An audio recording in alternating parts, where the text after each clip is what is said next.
بسم اللہ الرحمن الرحیم۔ السلام علیکم پیارے دوستو، سب سے پہلے تو ہم اللہ رب العزت کا شکر ادا کرتے ہیں کہ ہم اللہ پاک کی وحدانیت پر ایمان رکھتے ہیں۔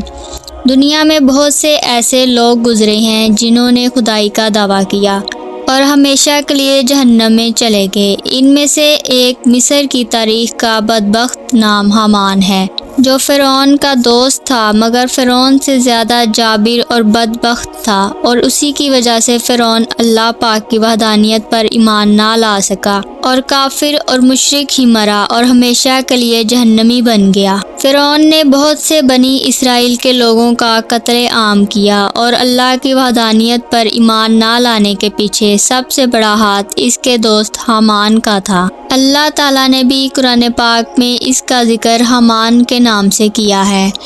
تو آج ہم اس کے بارے میں جانتے ہیں یہ فرعون کا دوست کیسے بنا، تو میری ویڈیو کو اینڈ تک ضرور سنیے گا۔ حامان مصر کے عام لوگوں کی طرح ایک عام انسان تھا۔ جب فرعون مزدوری کی تلاش میں مصر کی طرف نکلا تو اس کی ملاقات حامان سے ہوئی، اور آہستہ آہستہ یہ ملاقات بہت پکی دوستی میں بدل گئی۔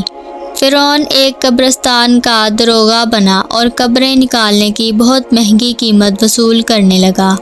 اس وقت کے بادشاہ کو خبر ہوئی تو اس نے فرعون کو بلایا اور پوچھا، یہ کہاں کا اصول ہے کہ تم قبروں کی اتنی مہنگی قیمت وصول کرو گے؟ اس نے کہا، اس ملک میں کوئی قانون نہیں، یہاں جس کا جو دل کرتا ہے وہ اپنی مرضی سے کاروبار کرتا ہے۔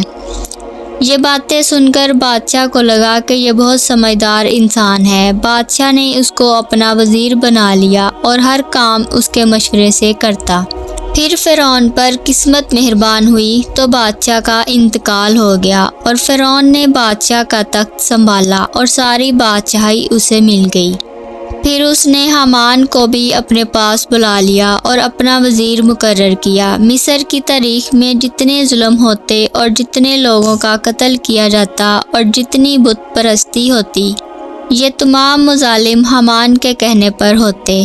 ویسے تو فرعون بادشاہ تھا، لیکن فرعون ہر ظلم حامان کے کہنے پر کرتا، اسی لیے حامان کو فرعون سے بھی زیادہ بدبخت کہا گیا ہے۔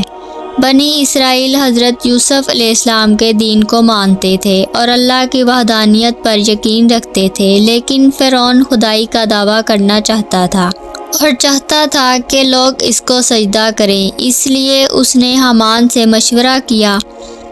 حامان نے کہا، سب سے پہلے دینی درسگاہیں بند کر دی جائیں، کسی قسم کی دینی تعلیم نہ دی جائے، تاکہ یوسف علیہ السلام کا دین لوگوں کے دلوں سے ختم ہو جائے۔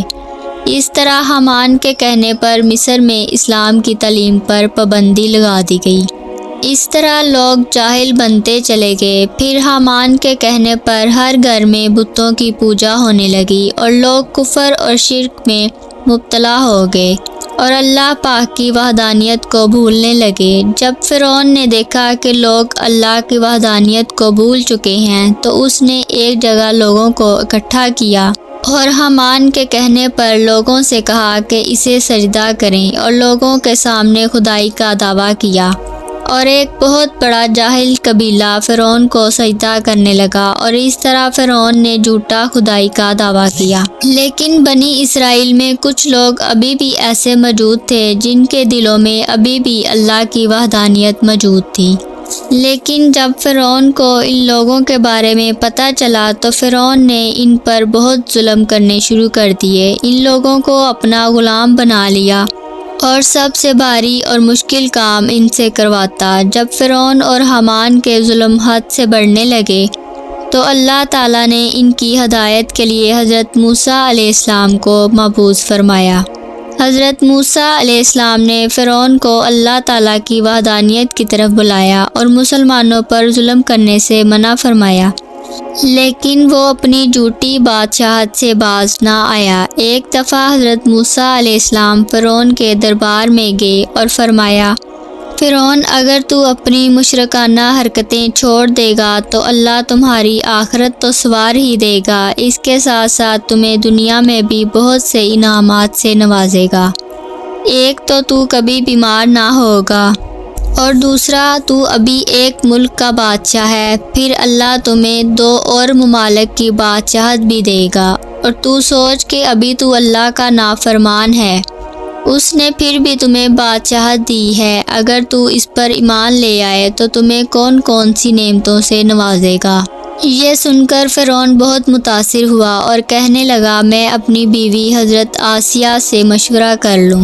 وہ گھر گیا اور اپنی بیوی حضرت آسیہ سے مشورہ کیا تو انہوں نے کہا آپ کو کسی سے مشورہ کرنے کی ضرورت نہیں تھی، آپ اسی وقت حضرت موسیٰ علیہ السلام کے ہاتھ اسلام قبول کر لیتے۔ پھر فرعون نے اپنے بہت قریبی دوست حامان سے مشورہ کیا کہ اب مجھے کیا کرنا چاہیے۔ یہ سن کر حامان زاروں قطار رونے لگا، اپنا گریبان پھاڑنے لگا اور کہنے لگا حضرت موسیٰ نے معاذ اللہ آپ کی شان میں گستاخی کی ہے، اور کہنے لگا کہ تمام دنیا آپ کے تابع ہے، آپ کو سجدہ کرتی ہے، اور تمام نظام زندگی آپ کی وجہ سے چل رہا ہے۔ حضرت موسیٰ علیہ السلام آپ کو بادشاہ سے ادنا غلام بنانا چاہتے ہیں۔ حامان کفر بولتا چلا گیا اور فرعون کو دعوت حق سے ورگلانے لگا۔ حامان کی باتیں سن کر فرعون تکبر میں آ گیا اور خود کو پھر خدا سمجھنے لگا، اور اس نے حضرت موسیٰ کا دین اپنانے سے انکار کر دیا۔ تو اللہ تعالیٰ نے بھی فرعون پر اپنا عذاب بھیجنے کا ارادہ فرما لیا۔ اللہ تعالیٰ نے حضرت موسیٰ علیہ السلام کو حکم دیا کہ بنی اسرائیل کے ساتھ مصر سے روانہ ہو جائیں۔ جب حضرت موسیٰ علیہ السلام مصر سے چلے گئے تو فرعون نے اپنے لشکر کے ساتھ حضرت موسیٰ علیہ السلام کا پیچھا کیا اور کہا کہ میں حضرت موسیٰ اور ان کے ساتھیوں کو قتل کر دوں گا۔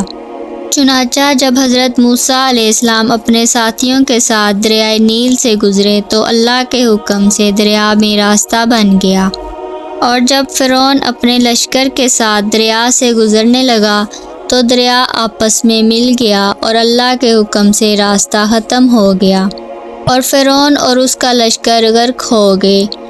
فرعون پر اللہ کا عذاب آ چکا تھا اور وہ ہمیشہ کے لیے جہنمی بن گیا۔ تو پیارے دوستو، اس طرح کے اچھے واقعات اور قصے سننے کے لیے میرے چینل حکمت کی لہریں سبسکرائب کریں، ویڈیو کو لائک کریں اور اچھے کمنٹ کریں۔